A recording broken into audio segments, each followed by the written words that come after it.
Good day mga boss. Bagamat ang San Miguel Bearmen ay maganda ang kartada ngayong Philippine Cup, number 1 po sila sa standing, hindi po ibig sabihin na okay na po ang San Miguel at si Coach Leo Osea.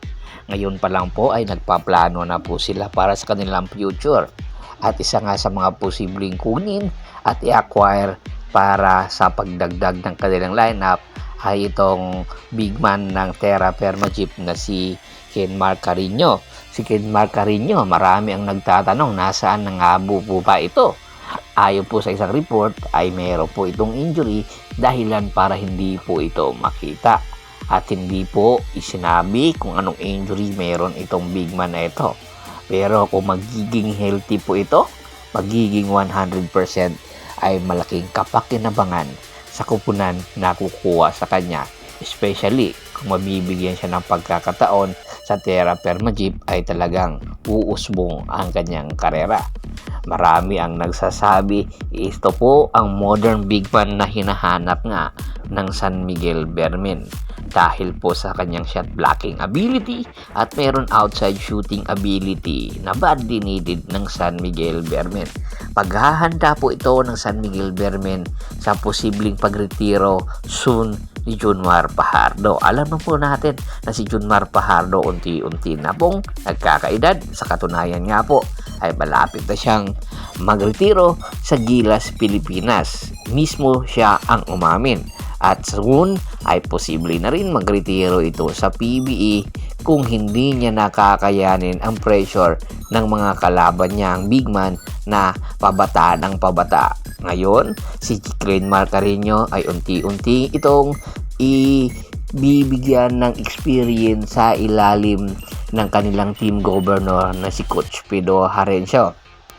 Si Coach Pedro Harencio ngayon ang may hawak ng Terra Firma Jeep at ang kanyang mga bataan, kaya anytime po pwede po itong mangyari.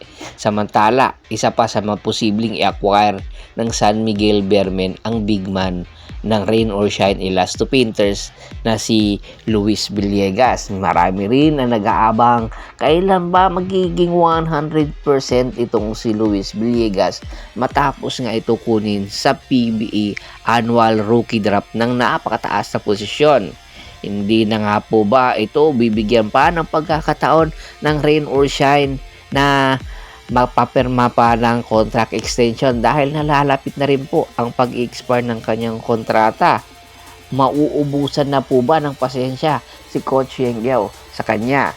At ngayon pa lang tinitingnan na nga po ang posibilidad ng San Miguel Bearmen na makuha po ito dahil alam po kasi ng San Miguel Bearmen ang potensyal nitong si Luis Villegas na magiging legitimate big man katulad po ni Kenmar Carino ay ganun din po ang kakayahan na meron ito. Marami po ang nakakita nito sa UE na kung saan talagang inangat niya ang UE sa ilalim ni Luis Villegas. Nagpakaganda po ng performance, 100% healthy po itong si Luis Villegas. Meron talaga itong dapat patunayan at kung meron man pagkakataon na papatunayan ito ay si Coach Leo Austria ang nakakaalam nun dahil marami sa mga bata ni Coach Leo Austria na nandoon sa UAAP ang nakakakita kung ano ang merong kakayahan nitong si Luis Villegas.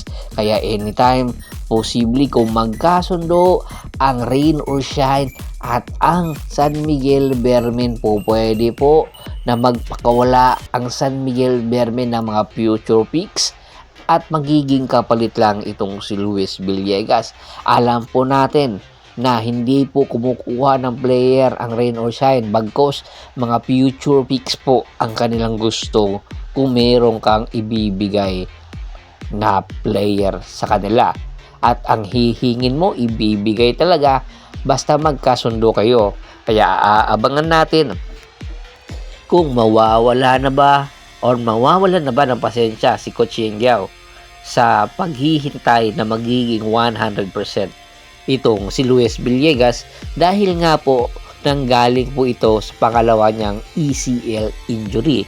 Komento lang po sa baba ng video para po malaman po natin ang inyong kasagutan. Once again, this is Percival Montero at your service. Don't forget to subscribe my sports channel at don't forget to click the notification bell button para ka po maging updated palagi sa kwentuhan. At bago pa man po natin tapusin ang ating kwentuhan, shoutout po muna tayo sa ating mga solid na followers na lagi pong sumusuporta sa atin.